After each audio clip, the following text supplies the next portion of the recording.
Nono khatang matungo khabay no gonango nini apri rini gila phai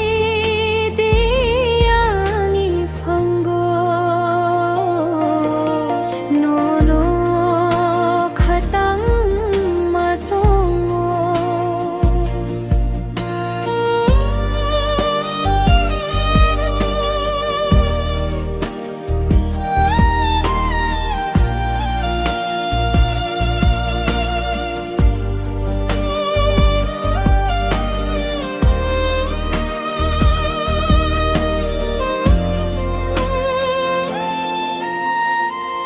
tong saro thang jora sal